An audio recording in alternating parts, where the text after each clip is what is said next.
Making sense of muscle protein synthesis, a focus on muscle growth during resistance training.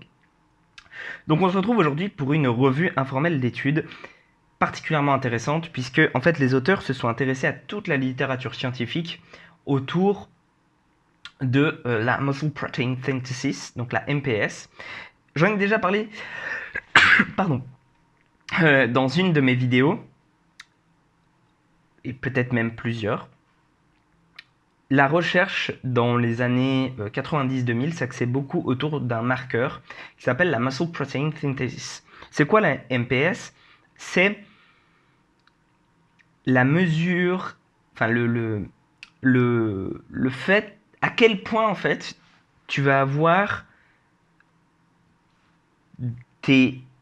des enzymes qui vont synthétiser des nouvelles protéines dans tes muscles après n'importe quoi. Basiquement, après la chose qu'on veut tester, plutôt, c'est ça.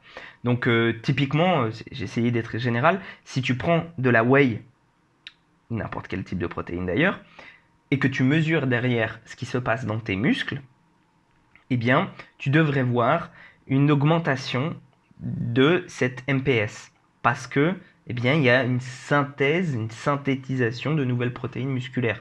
Pareil, après l'exercice, on voit une augmentation de la synthèse de nouvelles protéines musculaires. Donc, ce que se sont dit ces études-là, enfin, les conclusions des chercheurs dans les années 90-2000, c'était beaucoup comme on a cette chose-là qui mesure un petit peu à quel point on prend du muscle, enfin, on va revenir là-dessus. Mais c'est ce qu'ils pensaient. Et ben, ce qu'on va faire, c'est, on va voir quelles sont les choses qui stimulent le plus cette MPS. Comme ça, on saura comment s'entraîner au mieux. C'était pas bête, hein, mais c'était pas très prudent non plus. Dans le sens où, pendant un petit moment, ça a été utilisé pour dire voilà, ça c'est mieux, ça c'est mieux.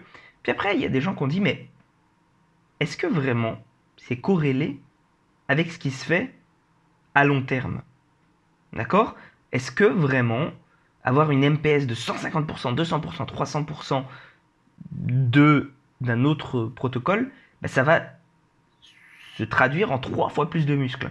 Donc il y a eu des tests qui ont été faits. En fait, on a remarqué que pas du tout, il n'y avait pas du tout de corrélation. Et finalement,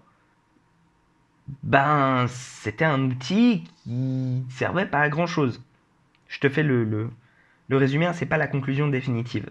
Les chercheurs dans cette étude-là remettent un petit peu les choses dans leur contexte et expliquent dans quel cadre la MPS peut être utilisée comme un prédicteur relativement bon, on va dire, de l'anabolisme musculaire, et dans quel cas pas du tout.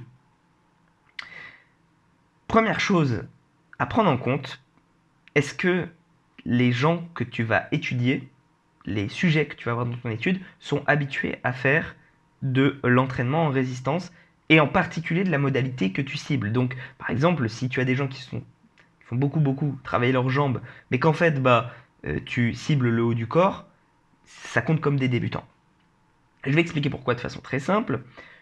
Un muscle que tu n'as jamais fait travailler, et en particulier de la façon dont tu vas le faire travailler, eh bien, tu vas plus l'endommager, tu vas plus créer de dommages musculaires sur ce muscle-là. Ce qui n'est pas nécessairement bien, hein, parce que, comment dire, le fait de faire des dommages musculaires ou pas, c'est pas du tout corrélé à l'anabolisme que tu vas avoir. Bien sûr qu'en règle générale, quand tu vas faire plus de dommages musculaires, c'est que tu auras généré plus de tension. Et donc, du coup, eh bien, tu vas faire un petit peu plus de muscles. Mais c'est la tension qui est importante, pas les dommages musculaires. Tu peux très bien générer beaucoup de dommages musculaires sans avoir fait beaucoup de tension. Donc il faut bien le prendre en compte. Notamment par exemple après un marathon, tu ne seras jamais plus courbaturé qu'après un marathon aux jambes. Pour autant, ça n'est pas la chose qui va te faire gagner le plus de muscles. Par exemple. Bref. Donc si les gens sont débutants, en fait oui tu vas avoir une MPS qui va être très importante. Mais, et c'est là la chose à bien noter, mais ça servira à réparer tes muscles. Bah oui, tu as plus de dommages musculaires. Donc, il faut bien qu'ils se réparent. En fait, on ne peut pas distinguer la réparation de la synthèse de nouvelles protéines au-delà de ce qu'on avait déjà. Donc c'est très très décorrélé quand les sujets sont débutants. Et c'est ce qui fait que quand tu fais une étude qui se fonde sur de la MPS, tu auras plus intérêt à utiliser des sujets entraînés. Autre chose, tu as des gens qui ne réagissent pas nécessairement de la même façon. D'accord. Tu as des gens, ils vont avoir un gros pic en MPS. Et puis, du coup, ça va être, comment dire, juste après l'entraînement. Puis tu as des gens, tu as pas forcément des gens d'ailleurs, tu as des protocoles qui vont pas créer un gros pic en MPS, mais au contraire quelque chose de beaucoup plus, on va dire, aplati sur la durée. Peut-être que si tu fais l'intégrale, tu vois, de cette courbe aplatie, elle sera équivalente au pic. Et donc, les deux personnes vont générer le même type de muscle. Pour autant, enfin le même type de muscle, le même total de muscles. Pour autant, tu peux pas faire des biopsies toutes les 5 minutes. Tu peux pas faire pas laisser quelqu'un sous transfusion pendant 24, 48, 72 heures. Hein, on n'est pas dans l'Allemagne des années 40 pendant la guerre.